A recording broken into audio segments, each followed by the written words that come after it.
Assalamualaikum warahmatullahi wabarakatuh. Kami dari kelompok 3 akan membahas mengenai strategi multibisnis. Perkenalkan, nama saya Mila Susilawati. Dengan saya Nela Nur Hasana. Saya Rizkan India. Selamat menyaksikan. Di sini saya akan menjelaskan mengenai pengertian strategi multibisnis. Strategi adalah cara untuk mencapai tujuan dengan melibatkan semua faktor andalan dalam organisasi secara strategik.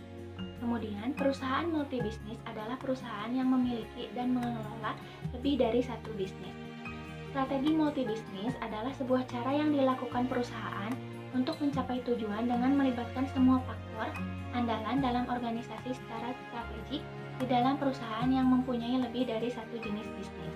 Contoh perusahaan multibisnis di Indonesia, contohnya yaitu kelompok bisnis Kompas Gramedia yang memiliki bisnis di bidang media seperti koran, majalah, tabloid, televisi, penerbitan, dan lain-lain. Kemudian di dunia ada juga Mitsubishi Corporation dari Jepang yang dipimpin oleh Ken Kobayashi sebagai CEO yang terdiri dari 8 subperusahaan induk yang mengelola jejaring sekitar 600 anak perusahaan. Kemudian di dalam strategi multibisnis juga ada yang dinamakan dengan pendekatan portofolio. Teknik portofolio adalah suatu pendekatan yang dipelopori oleh Boston Consulting Group yang mencoba untuk membantu para manajer untuk menyeimbangkan arus kas di antara bisnis-bisnis yang beragam sekaligus mengidentifikasi tujuan strategis dasar mereka dalam keseluruhan portofolio tersebut. Teknik-teknik pendekatan portofolio dibagi menjadi 3. Yang pertama yaitu matrik pertumbuhan pangsa pasar BCG. Para manajer yang menggunakan matrik BCG memplot setiap bisnis perusahaan beserta tingkat pertumbuhan pasar dan posisi kompetitif relatif. Tingkat pertumbuhan pasar merupakan proyeksi tingkat pertumbuhan penjualan untuk pasar yang dilayani oleh suatu bisnis. Sementara posisi kompetitif relatif biasanya dinyatakan sebagai pangsa pasar dari pesaing terbesarnya. Dalam matrik pertumbuhan pangsa pasar terdapat 4 simbol. Di antaranya yang pertama yaitu bintang, melambangkan bisnis-bisnis yang berada dalam pasar besar yang tumbuh pesat dengan pangsa pasar yang luas. Yang kedua yaitu sapi perah atau cash cow adalah bisnis-bisnis yang memiliki pangsa pasar besar dalam pasar atau industri dengan pertumbuhan rendah. Yang ketiga, anjing atau dogs adalah bisnis-bisnis dengan pangsa pasar yang rendah.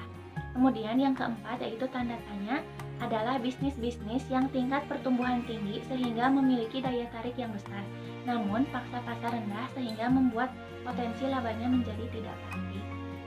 Sekian penjelasan dari saya. Mohon maaf apabila banyak kesalahan. Untuk penjelasan selanjutnya akan dilanjutkan oleh rekan saya. Terima kasih. Kemudian saya Rizkan India akan melanjutkan mengenai teknik-teknik pendekatan portofolio yang kedua, matrik daya tarik industri kekuatan bisnis. Para penyusun strategi perusahaan menemukan bahwa sumbu tunggal dari matriks pertumbuhan pangsa pasar membatasi kemampuan mereka untuk merefleksikan kompleksitas dari suatu situasi bisnis. Matrik ini menggunakan banyak faktor untuk menilai daya tarik industri dan kekuatan bisnis, dan tidak hanya menggunakan ukuran tunggal atau pangsa pasar dan pertumbuhan pasar yang digunakan dalam matrik BCG. Teknik-teknik pendekatan portofolio yang ketiga adalah matrik strategi lingkungan BCG. Matrik tersebut memiliki 2 dimensi. Yang pertama, terdapat sumber-sumber keunggulan yang kompetitif yang dapat menjadi banyak dengan produk dan jasa yang kompleks, misalnya mobil dan jasa keuangan, dan dengan sedikit produk yang tergolong komoditas seperti bahan kimia, prosesor mikro. Kemudian, produk-produk yang kompleks menawarkan banyak peluang bagi keunggulan, diferensiasi ataupun biaya, sedangkan produk komoditas harus mencari peluang untuk memperoleh keunggulan biaya guna bertahan. Teknik pendekatan portofolio matriks strategi lingkungan BCG yang selanjutnya adalah dimensi ukuran keunggulan kompetitif. Seberapa besar keunggulan tersebut yang tersedia bagi pemimpin industri? 2 dimensi tersebut kemudian mendefinisikan 4 lingkungan industri sebagai berikut. Pertama, bisnis volume, bisnis tanpa pemenang, bisnis terfragmentasi, bisnis spesialisasi. Selanjutnya, keterbatasan pendekatan portofolio. Masalah utama dengan matriks portofolio adalah bahwa matrik tersebut tidak menyebutkan bagaimana nilai diciptakan di antara unit-unit bisnis. Satu-satunya hubungan di antara unit-unit bisnis tersebut adalah kas. Pengukuran yang benar-benar akurat untuk klasifikasi matrik tidak semudah yang digambarkan oleh matrik-matrik tersebut. Asumsi dasar mengenai hubungan antara pangsa pasar dan profitabilitas, efek kurva pengalaman berbeda lintas industri dan segmen pasar yang berbeda. Keterbatasan portofolio selanjutnya adalah pilihan-pilihan strategis yang terbatas yang dimaksudkan untuk menjelaskan arus sumber daya dalam suatu perusahaan kelihatannya lebih sesuai jika dipandang sebagai misi strategis dasar. Pendekatan portofolio menggambarkan pandangan bahwa perusahaan perlu mencakupi sendiri modalnya. Hal ini mengabaikan modal yang digalang di pasar modal. Pendekatan portofolio biasanya gagal untuk membandingkan keunggulan kompetitif yang diterima oleh suatu bisnis karena dimiliki oleh perusahaan tertentu dengan biaya-biaya yang dikeluarkan oleh perusahaan tersebut untuk memiliki bisnis tersebut. Selanjutnya, saya akan membahas mengenai pendekatan sinergi. Peluang-peluang untuk membangun nilai melalui strategi diversifikasi, integrasi, atau ventura bersama biasanya ditemukan dalam aktivitas-aktivitas yang berkaitan dengan pasar, operasi, dan manajemen.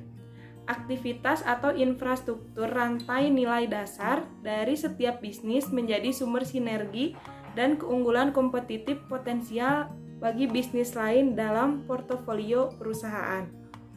Peran perusahaan induk merealisasikan sinergi dari kapabilitas dan kompetensi inti bersama adalah suatu cara penting di mana nilai ditambahkan di perusahaan-perusahaan multibisnis.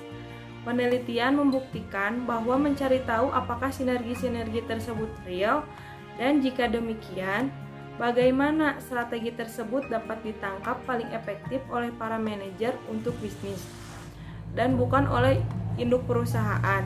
Lalu, bagaimana perusahaan induk dapat menambah nilai kebisnisannya? Dalam peran perusahaan induk, terdapat dua perspektif yang digunakan untuk menjawab beberapa pertanyaan mengenai peran perusahaan industri, yaitu pertama, ada kerangka kerja perusahaan. Perspektif kerangka perusahaan induk melihat bahwa perusahaan multibisnis menciptakan nilai dengan mempengaruhi atau menaungi bisnis-bisnis yang dimilikinya. Ada 10 tempat untuk mencari peluang menjadi perusahaan induk, yang kemudian menjadi fokus dari analisis dan pilihan strategis di antara banyak bisnis yang berhubungan antara bisnis-bisnis tersebut dengan organisasi induk. Di antaranya ada ukuran dan umur, manajemen, definisi bisnis, kesalahan yang dapat diprediksi, hubungan, kapabilitas nilai, keahlian khusus, hubungan eksternal, keputusan-keputusan utama, dan perubahan-perubahan besar. Peran perusahaan induk yang kedua yaitu pendekatan penjaluran.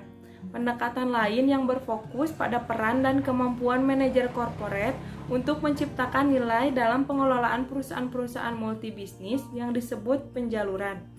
Penjaluran atau patching adalah proses di mana eksekutif korporat secara rutin memetakan kembali bisnis-bisnisnya guna menandingi peluang pasar yang berubah pesat. Terima kasih telah menyaksikan. Wassalamualaikum warahmatullahi wabarakatuh.